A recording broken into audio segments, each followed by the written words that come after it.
रहे हैं के न्यूज इंडिया। मैं हूं आपके साथ तन्वी सक्सेना। बुलेटिन की शुरुआत करते हैं दिल्ली की खबर से और दिल्ली से अहम जानकारी आपको बता रहे हैं, जहां कांग्रेस की केंद्रीय चुनाव समिति की आज बैठक होगी। जम्मू कश्मीर और हरियाणा के चुनावों को लेकर इस बैठक में चर्चा होगी। बड़ी जानकारी आपको बता रहे हैं, कांग्रेस उम्मीदवारों की तीसरी लिस्ट पर मुहर लगेगी। कांग्रेस ने तीसरे लिस्ट में आपको बता दें 19 उम्मीदवारों के नामों का ऐलान भी कर दिया है। तो बड़ी जानकारी आपको दिल्ली से बता रहे हैं, जहां कांग्रेस की केंद्रीय चुनाव समिति की आज बैठक होगी। जम्मू कश्मीर और हरियाणा चुनावों को लेकर इस बैठक में चर्चा की जाएगी। बड़ी जानकारी आपको बता रहे हैं, जम्मू कश्मीर और हरियाणा विधानसभा चुनाव को लेकर इस बैठक में चर्चा की जाएगी। बता दें कि कांग्रेस उम्मीदवारों की तीसरी लिस्ट पर मुहर लग चुकी है। कांग्रेस ने तीसरी लिस्ट में 19 उम्मीदवारों के नामों का ऐलान कर दिया है।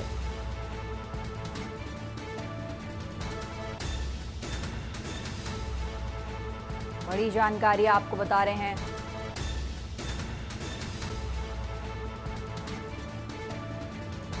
कांग्रेस ने तीसरी लिस्ट में 19 उम्मीदवारों के नामों का ऐलान किया है।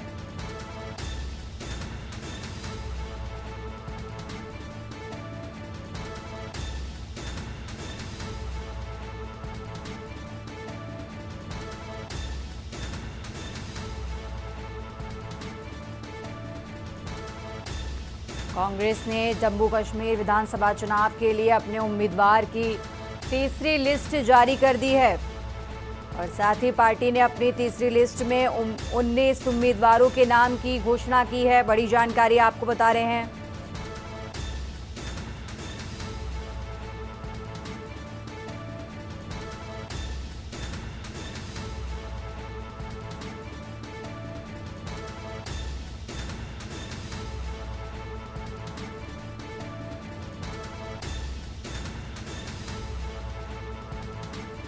कांग्रेस की केंद्रीय चुनाव समिति की आज बैठक होगी। इस बैठक में जम्मू कश्मीर और हरियाणा के चुनावों को लेकर चर्चा की जाएगी। बड़ी जानकारी आपको बता रहे हैं, कांग्रेस उम्मीदवारों की तीसरी लिस्ट पर मुहर लग चुकी है। कांग्रेस ने तीसरी लिस्ट में 19 उम्मीदवारों के नामों का ऐलान किया है।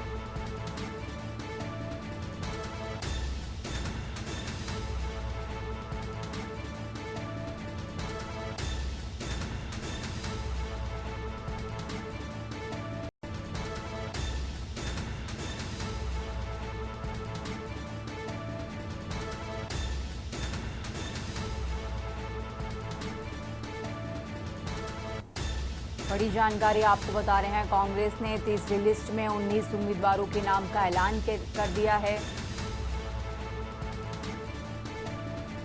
और आज दोनों राज्यों जम्मू कश्मीर और हरियाणा को लेकर कांग्रेस बैठक होगी। इस बैठक में जम्मू कश्मीर और हरियाणा विधानसभा चुनाव को लेकर चर्चा की जाएगी। बड़ी जानकारी आपको बता रहे हैं,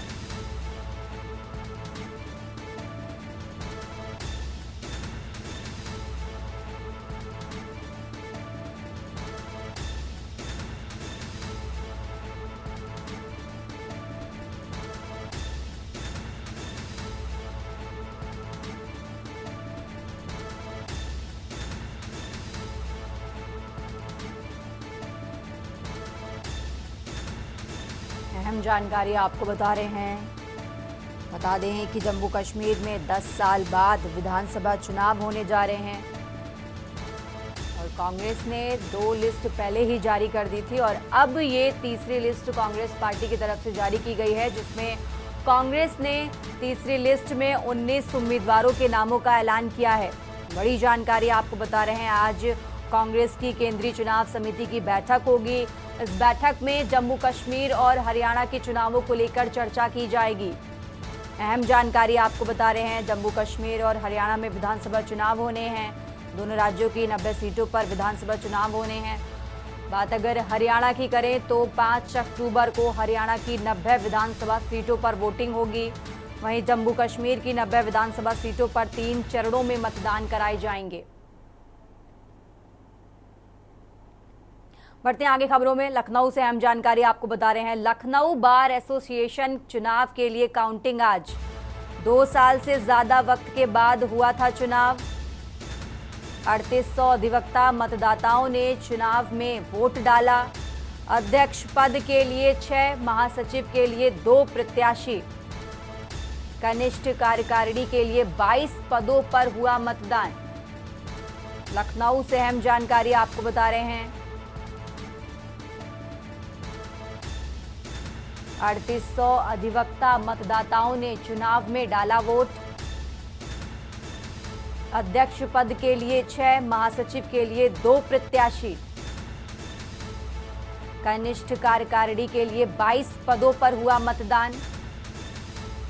लखनऊ से अहम जानकारी आपको बता रहे हैं। लखनऊ बार एसोसिएशन चुनाव के लिए काउंटिंग आज।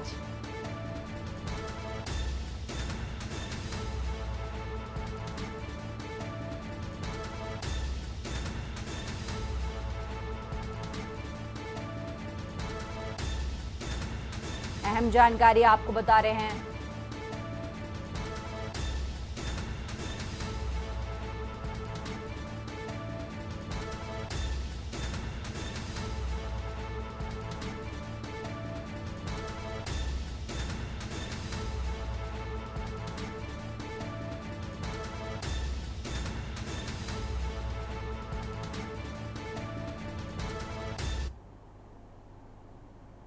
और सीधा रुक करेंगे अमेरिका की जॉर्ज टाउन यूनिवर्सिटी का, जहां राहुल गांधी क्या कुछ कह रहे हैं, सुनिए।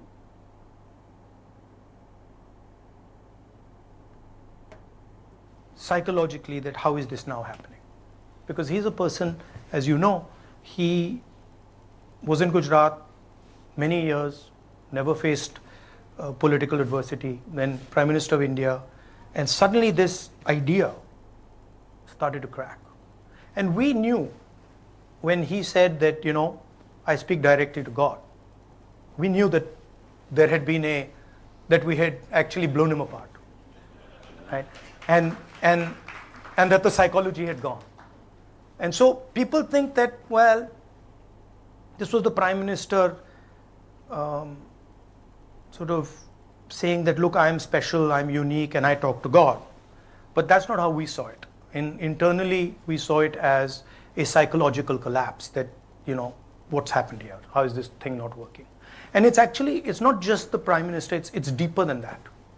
So what has happened in India, and you'll see it, is that the coalition that brought Mr. Modi to power has collapsed. It's broken right down the middle, right? So you'll see in these elections that they will struggle. They will struggle, yeah. Because the basic idea that Mr. Modi is running a government, the people of India, is gone. Now the idea has been replaced. 2-3 ideas have replaced it. Number one, that huge nexus, the 2 or 3 really large businesses. 2, that the lower castes, particularly the OBCs and the Dalits, have been taken for a ride. You promised during the campaign a caste census so that you could then update the share of public sector jobs. Well, you could expand the share of public sector jobs reserved for lower castes. See, there's the elephant in the room, right? Is when we talk about capture of institutions, when we talk about businesses, when we talk about the media, the elephant in the room is that 90% of India, OBCs, Dalits, Adivasis, they don't play the game. They're not even in the game, right? And that's really the elephant in the room. So the caste census is a simple exercise. And actually, it's more than the caste census. Caste census is one of 3 ideas. It's a simple exercise to say, okay, we've been, we got independence 1947. We've been going for a while now. Let's see how have the lower castes, backward castes, Dalits, how have they integrated into this system? What is it actually that they're participating in? And frankly, we've got the data. You know, we've done our homework, we've got the data. And I can tell you out of the top 200 businesses in India, right, there's almost no ownership of 90% of the population. I can tell you that in the highest courts of the country, there's almost no participation of 90% of India. I can tell you that in the media, national media, anchors, journalists, there is zero participation of lower caste, OBCs, Dalits, Adivasis, right? So, and the people know this. It's not that this is not known. The large mass of people understand this, and they look at India and they say, okay, where is our participation? And the idea of the caste census is simple. We've not taken any policy position. We're just saying, look, we want to understand, we want a snapshot to understand where we at. What is the participation level of lower caste, Dalits, OBCs, poor general castes, right? And that's really the caste census. Now, there are two other components, which we've also said, but have not really been put out that much. One is the idea of a socio-economic survey. So we want to not only understand how many Dalits there are, how many OBCs there are, but we want to understand what their social position looks like, what their financial position looks like, what their economic position looks like. And the third component, which I think is very important, is we also want to understand, we want to take a look at India's institutions. We want to look at the media, we want to look at healthcare, we want to look at education, the owners, the structures that deliver these services, and we want to get a sense of what is India's participation in these institutions. So these are an institutional survey, a socio-economic survey, and a census. Is there any reason why you wouldn't expand that to include the role of Muslims in modern? They're included in that. It's So not they're just Muslims. included in the OBC. It's minorities. Category, No, minorities, it's everybody. Muslims. It's Okay. even if you look at the general caste, you will find that there is a huge divide between poor general castes and well-off general castes, right? And that's the same for minorities, it's the same for Adivasis, it's the same for OBCs, it's the same for Dalits. I mean, the reason I pressed you on that is because older people in this audience, and maybe some of the younger ones, will remember in 1992 when VP Singh's government announced it's expanding the government reservation system to other backward classes, not just Dalits.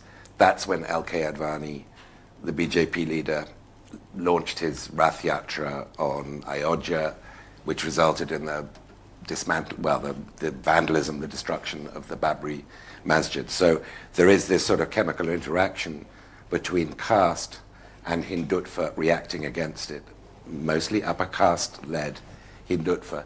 So you competent to the politics of this? I mean, because this has a history, right? Look, from our perspective,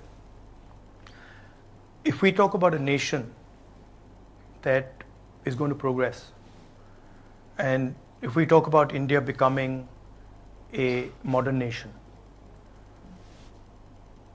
we have to ask the question about participation of 90% of our population. We can't just ignore it, right? There's just no way we can ignore it, because frankly, if we go down this path, it's not sustainable, right? So it's not a question of caste or religion or Hindutva or anything else. It's a question of fairness. I frankly, as a politician, I don't want to live in a country where 90% of the people do not have access to opportunity. I'm not interested. So that's my position. And of course, many people would disagree with it. Many people would say, and the BJP and the RSS do say, that look, don't ask this question. Let a small minority of people just take all the fruits of the country. Now that's the fight, right? I mean, Mr. Adani and Mr. Ambani are a small component of that.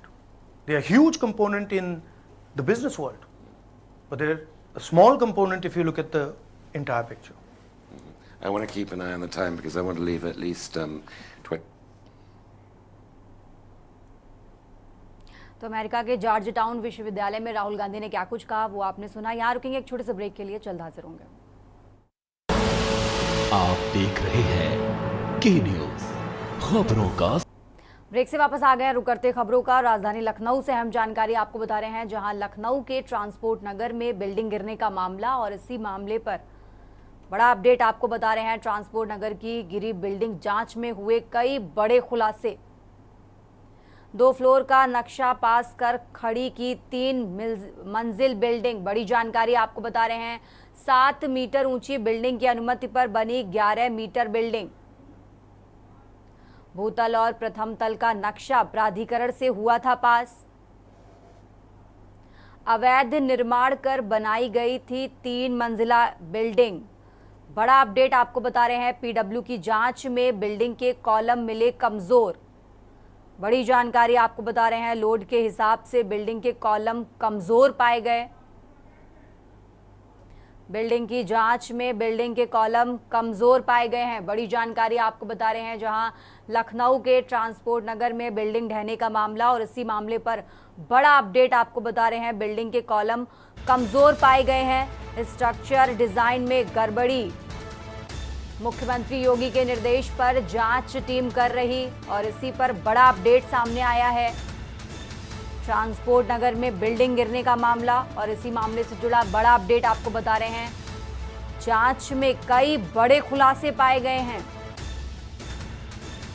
2 floor का नक्शा पास कर खड़ी थी 3 मंजिल building. 7 metre ऊंची building की अनुमति पर बनी 11 मीटर बिल्डिंग। भूतल और प्रथम तल का नक्शा प्राधिकरण से हुआ था पास। अवैध निर्माण कर बनाई गई 3 मंजिला बिल्डिंग। बड़ी जानकारी आपको बता रहे हैं, पीडब्ल्यूडी की जांच में बिल्डिंग के कॉलम कमजोर पाए गए और यही कारण था बिल्डिंग ढहने का। शुरुआती जांच में और इसी खबर पर ज्यादा जानकारी के लिए संवाददाता भरत शेट्टी हमारे साथ जुड़ गए हैं। भरत, लखनऊ के ट्रांसपोर्ट नगर में बिल्डिंग गिरने का मामला, बड़ा अपडेट निकलकर सामने आ रहा है कि बिल्डिंग के कॉलम कमजोर पाए गए। क्या कुछ और अपडेट आपके पास?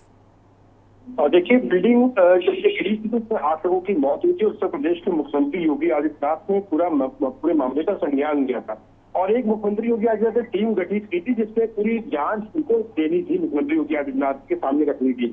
उस टीम ने तमाम तरीकों से एनडीए से जांच की, तमाम पीडब्ल्यूडी की अधिकारी भी थे और एलडीए के अधिकारी भी थे। और सबसे बड़ी बात जब ये निकल के आई है, जो 8 लोगों की मौत हुई, उसका जो मेन कहीं ना कहीं जो बिल्डिंग का मालिक है उसकी लापरवाही हुई है, ज्यादा पैसे के लालच के चक्कर में हुई है, क्योंकि बिल्डिंग के कॉलम जो थे, जो क्वालिटी होनी चाहिए थी, बिल्कुल भी मजबूत नहीं थे।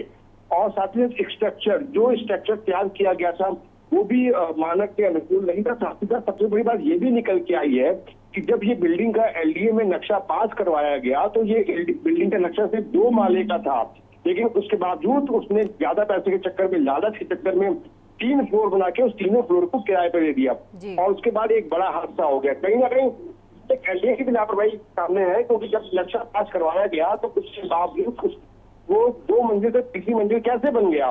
फिलहाल अब तमाम एंगलों से पूरे मामले की जांच की जा रही है। 7 मीटर तक ऊंची बिल्डिंग की बनने की अनुमति दी गई थी, वो 11 मीटर तक बिल्डिंग बना दी गई। प्रथम और प्रथम तल का नक्शा पास था, लेकिन वो थर्ड फ्लोर भी उसमें बना दिया गया। तमाम एंगलों से जांच पड़ताल की जा रही है, लेकिन सामने ये आया है कि इसके जो स्ट्रक्चर था वो कमजोर था, जो पिलर थे वो भी मजबूत नहीं थे। कहीं ना कहीं क्वालिटी से उन्होंने कंप्रोमाइज किया था पैसों के लालच में। अब फिलहाल देखना ये और सारी रिपोर्ट है मुख्यमंत्री योगी आदित्यनाथ के सामने जाती है, उसमें कौन कौन दोषी पाया जाता है और उनके ऊपर क्या कार्रवाई की जाती है। जी बिल्कुल भरत, बहुत बहुत शुक्रिया आपका तमाम जानकारी हमारे दर्शकों तक पहुंचाने के लिए। और खबर आपको बता रहे थे, जहां लखनऊ के ट्रांसपोर्ट नगर में बिल्डिंग गिरने का मामला और अब तक की जांच में ये पाया गया है कि बिल्डिंग के कॉलम कमजोर है, घटिया सामग्री का इस्तेमाल किया गया और यही कारण रहे कि बिल्डिंग ढह गई, जिसमें करीब 28 लोगों का रेस्क्यू किया गया और करीब 8 लोगों की बिल्डिंग गिरने से मौत हुई है। चलिए बढ़ते आगे खबरों में। लखनऊ से एक और अहम जानकारी आपको बता देते हैं, प्रॉपर्टी डीलर पर ताबड़तोड़ फायरिंग। फिल्मी अंदाज में बदमाशों ने की अंधाधुंध फायरिंग। घात लगाए बदमाशों ने बरसाई गोलियां, घायल शहनशाह को पीजीआई में कराया गया भर्ती। फायरिंग करने के बाद बदमाश मौके से फरार। सूचना पर पहुंची जांच पड़ताल में जुटी पुलिस। परिजनों ने पूर्व जिला पंचायत पर लगाए आरोप। अनिल कुमार राजकमल पर भी लगाया आरोप। निगोहा थाना क्षेत्र के मीरख नगर की घटना आपको बता रहे हैं।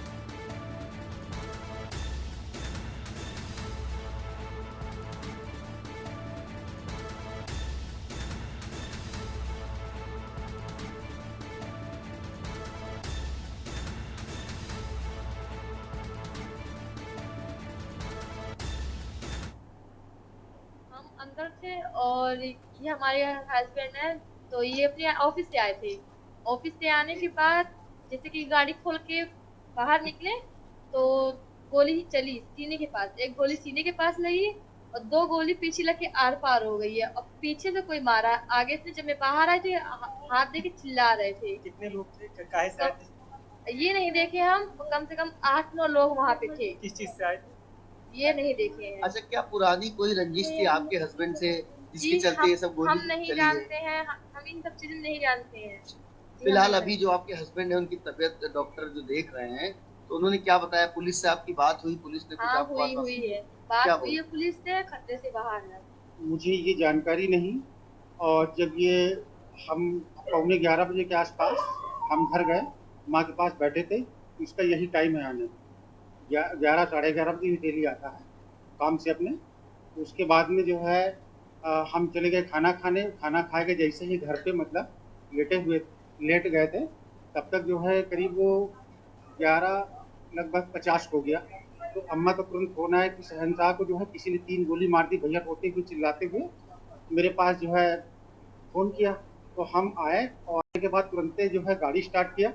उसी जिस गाड़ी से आए तो उसी गाड़ी को तुरंत स्टार्ट किया। स्टार्ट करने के बाद जो है मतलब हम तो जैसे बैठा ले किसी तरीके से सब लोग 4-5 लोग मिलके और बैठाल के लेडीज वेडीज मिल के साथ में। कहाँ पे गोली लगी? तो किस जगह गोली? एक सीने पे लगी है, शायद अभी मेरी जानकारी में नहीं, तो सीने पे लगी है और पीछे 2 लगी है, एक कंधे पे। और इसी बीच रुक करेंगे प्रयागराज का, जहां प्रयागराज से अहम जानकारी आपको बता रहे हैं। हाईकोर्ट इलाहाबाद 16 सितंबर को रहेगा बंद। 12 वफात के उपलक्ष्य में हाईकोर्ट के उपलक्ष्य में बंद रखा गया है। हाईकोर्ट इलाहाबाद की लखनऊ बेंच रहेगी बंद। बड़ी जानकारी आपको बता रहे हैं। 16 सितंबर को मनाया जाएगा 12 वफात। बड़ी जानकारी आपको बता रहे हैं प्रयागराज से, जहां इलाहाबाद हाईकोर्ट 16 सितंबर को बंद रहेगा। 12 वफात के उपलक्ष्य में बंद रहेगा हाईकोर्ट। हाईकोर्ट इलाहाबाद की लखनऊ बेंच रहेगी बंद। बड़ी जानकारी आपको बता रहे हैं, क्योंकि 16 सितंबर को मनाया जाएगा 12 वफात। बड़ी जानकारी आपको बता रहे हैं।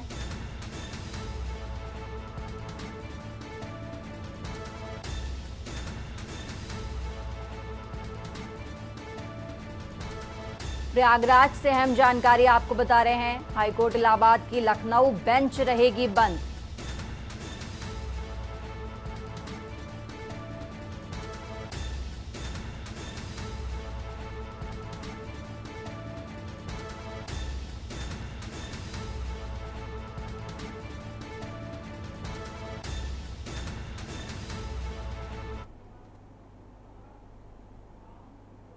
और इसी बीच लखनऊ से एक और अहम जानकारी आपको बता देते हैं, जहां बसपा सुप्रीमो मायावती का शिक्षक भर्ती पर बयान सामने आया है। उन्होंने कहा, आरक्षित वर्ग के अभ्यर्थियों के साथ अन्याय होना चाहिए। अभ्यर्थियों को अपना संवैधानिक हक जरूर मिलना चाहिए। बड़ी जानकारी आपको बता रहे हैं। इस मामले पर सरकार अपना ईमानदार रुख अपनाए। मायावती की तरफ से तमाम बातें कही गई हैं। उन्होंने कहा कि आरक्षित वर्ग के साथ न्याय होना चाहिए, अभ्यर्थियों के साथ न्याय होना चाहिए, अभ्यर्थियों को अपना संवैधानिक हक जरूर मिलना चाहिए। इस मामले पर में सरकार अपना ईमानदार रुख अपनाए। बसपा सुप्रीमो मायावती की तरफ से ये तमाम बातें कही गई। उन्होंने कहा ताकि अभ्यर्थियों के साथ कोई भी नाइंसाफी ना हो। फिलहाल इस बुलेटिन में इतना ही। आप देखते रहिए के न्यूज़ इंडिया। आप देख रहे हैं के न्यूज, खबरों का सार।